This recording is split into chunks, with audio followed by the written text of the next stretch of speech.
आज आम्ही संभाजी ब्रिगेड महाराष्ट्र संघटना यांच्या शिष्टमंडळानं आम्ही या ठिकाणी आज संतोष अण्णा देशमुख यांना सर्वप्रथम संभाजी ब्रिगेड संघटनेकडून श्रद्धांजली अर्पण करतो। श्रद्धांजली अर्पण करायची वेळ आज या एवढ्या तरुण वयामध्ये संतोष अण्णा देशमुख या सरपंचावर आली हे अतिशय दुःखद घटना आहे। आज आम्ही त्यांच्या कुटुंबियांची भेट घेतली।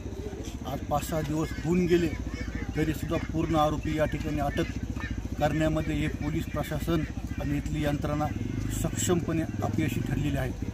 आम्ही संघटनेच्या वतीनं या महाराष्ट्र शासनाला सांगू इच्छितो की हे जी प्रकार घडलेला आहे हा महाराष्ट्रामध्ये आणि देशभरामध्ये आपण मागचा इतिहास जर पाहिला छत्रपती संभाजी महाराजांची जशी निर्गुणपणे हत्या झाली होती त्याच पद्धतीचा काय हे ठरवून अशी निर्गुणपणे हत्या केली गेलेली आहे।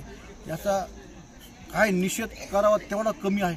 हे जे कोणी आरोपी असतील हे आरोपी पकडल्याच्या नंतर ह्यांना कठोरातलं कठोर शिक्षा जी असेल मी तो म्हणतो ह्यांना ज्या पद्धतीने हे मारहाण करून मारले गेलेलं आहे ह्याच्यापेक्षा आणखीन कठोरपणे मारलं गेलं पाहिजे अशी आमची एक संघटनेच्या वतीनं मागणी आहे। कारण की हा संतोष देशमुख नावाचे व्यक्ती सरपंच म्हणून तुम्ही पाहू नका एक मानवतावादी माणूस व्यक्ती तरुण म्हणून बघा की अशा प्रकारे ही हत्या होती आहे। इथून पुढच्या काळामध्ये जिल्हा नव्हे महाराष्ट्र नव्हे देशभरामध्ये असं प्रकरण कधी कुणावर येऊ नये यामुळं ह्या घटनेचं गांभीर्यपूर्वक लक्ष देऊन ह्या महाराष्ट्र शासनाचे मुख्यमंत्री असतील उपमुख्यमंत्री असतील गृहमंत्री असतील प्रशासन असेल या सर्वांनी ही गांभीर्य पूर्ण ओळखून हे फास्ट ट्रॅक कोर्टामध्ये प्रकरण लवकरात लवकर दाखल करून ह्याच्यावर 3 महिन्याच्या आत या सर्व आरोपींना फाशीची शिक्षा झाली पाहिजे असं आमची संघटनेच्या वतीने मागणी आहे।